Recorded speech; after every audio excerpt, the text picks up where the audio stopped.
On Tuesday, Apple CEO Tim Cook announced his company would manufacture Mac Mini computers at a new facility here in Houston, which the company claims will lead to thousands of new jobs. Cook says it's part of an effort to, quote, significantly expand our footprint in Houston. It's also part of a domestic investment effort that the company has been making under pressure from the Trump administration. Apple is touting some $600 billion it's spending in the U.S., and it's not alone. Taiwanese chip giant TSMC says it's spending hundreds of billions too, noting a new facility opening in Arizona.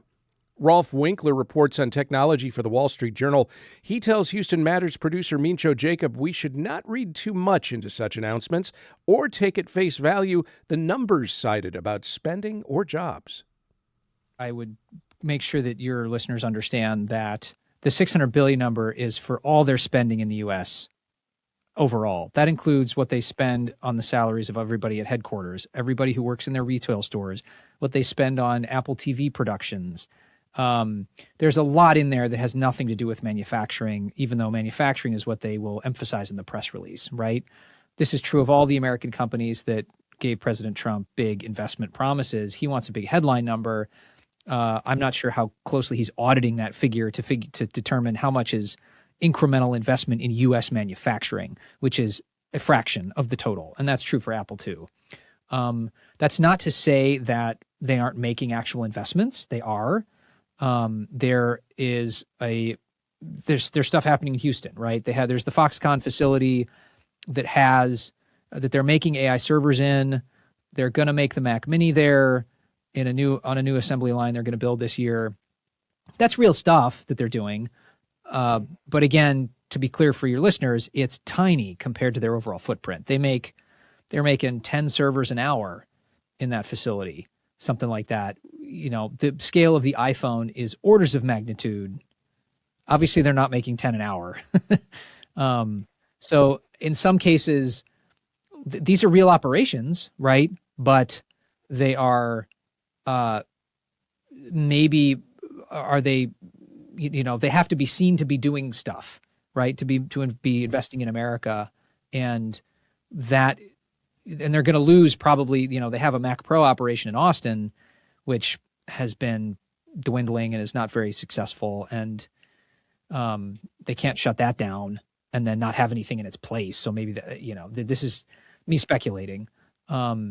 So it's real stuff, and there's real stuff happening in Houston, but people shouldn't get carried away that there's going to be some manufacturing renaissance in the United States because of Apple.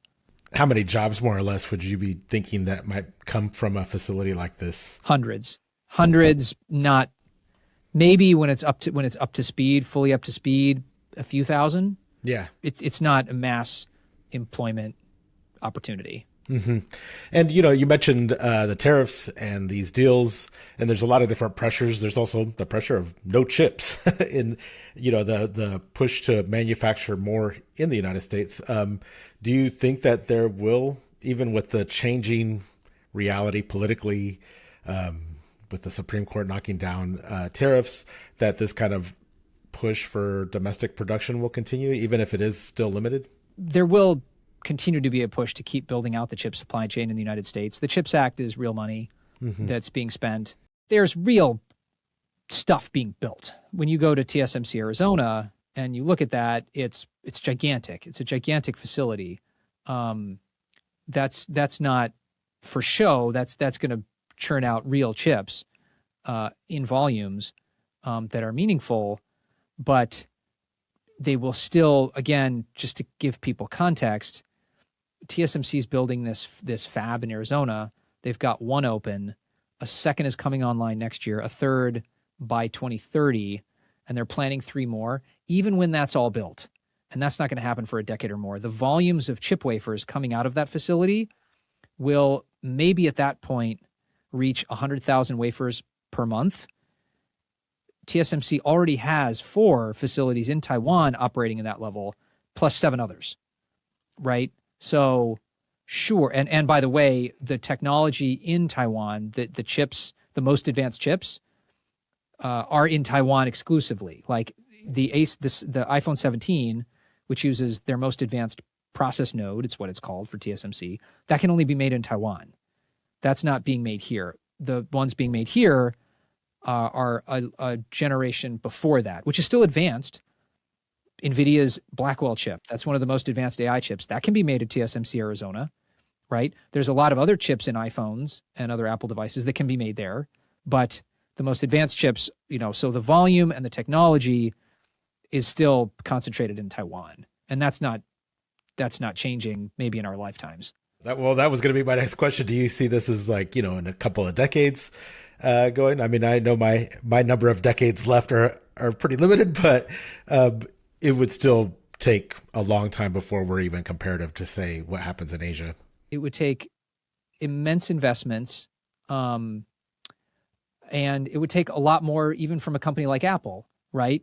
They are helping to build TSMC Arizona by buying the wafers there, right? But you also have to remember that they built TSMC into the global powerhouse by being their largest customer for years. They anointed them as the largest chip maker, and that's in Taiwan, right? And all of us Americans buying iPhones that have chips in them coming from Taiwan, and we want the most advanced technology. Apple, in effect, gave them the capital to do it there, right? Intel wants to build a factory here, wants to invest more in their foundry business.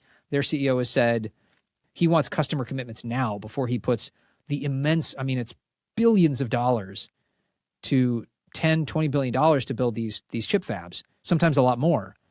And you don't do that kind of on spec. So what Apple has given TSMC that has enabled it to build in Taiwan in such volumes, these such advanced technology, is those commitments, right? The iPhone is a very regular product. It comes out at a very regular cadence. Demand is easy to predict.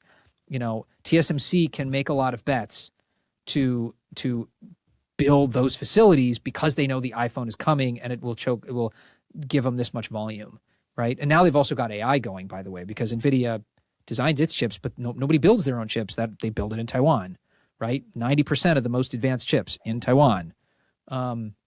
So to really match that in the United States, you'd have to have a generational turn where all these chip design companies decide we are going to spend money on buying this stuff in the United States exclusively in order to build up an operation like Intel to compete with TSMC. Mac computers, they have a lot of demand, but the Mac Mini, not as much. You mentioned the plant that they had in Austin for the Mac Pro computers. Do you feel like there's enough demand and enough built-in consumer need that this kind of plant that's being built here in Houston can be sustainable and be something that, the Houston region can count on long-term? I asked them that question because the Mac Pro is something that has declined pretty dramatically. And, they announced they started building that in 2013, and they were already planning to close it and move it to Asia by 2019. And they decided to keep it open and give Trump that win. And Trump, in turn, gave them tariff relief back then. So, but even so, it's still, demand has continued to decline. And so it's a tiny operation now. The Mac Mini is more popular than the Mac Pro. So when I asked them that, they say, look, we can trust that demand a little bit more. So I don't think they would be making this assembly line in Houston without an eye toward hoping it will be permanent, or something that they want it. They want it to do well. They want it to work because they certainly need to be able to say we have these operations in the United States, right? They need to say we make things here. Politically, it's important. So I think they're invested in making sure that factory works. But again, they're probably selling, who knows, a couple 100,000 Mac Minis a year, maybe. It's hard to know. They don't disclose it, but it's less than 1 million. It's a lot less than 1 million. Compare that to iPhones where they sell 240 million a year. So it's, again, orders of magnitude different in terms of significance for this product. There's a lot of training that's being pushed into this too, training folks for how to use AI, how to be in manufacturing. Is there a benefit for Houston and other communities like Detroit that have had these kind of programs come in from Apple? That's a good question. I don't know what to make of those. It's hard to know how many people are going to go through, what Apple's really going to teach them. And I can't speak authoritatively on, I'm not a manufacturing expert. I don't know what they're going to teach. They say they're going to teach their manufacturing methods that are inside that factory, so that they'll get to learn surface mount technology, I suppose, putting chips onto PCB boards, printed circuit boards. Is that something that's going to lead to a manufacturing renaissance in the United States? I don't think so. That said, one thing you do need in the United States, if you are ever going to try to replicate China, China has two really big advantages. China has skilled labor. There's a lot of people there that know how to machine parts and do it really well. That we've lost that it's an art, and we've lost it in the United States. They're really good at it in Taiwan. They're really good at the Taiwanese are really good. The Chinese are really good.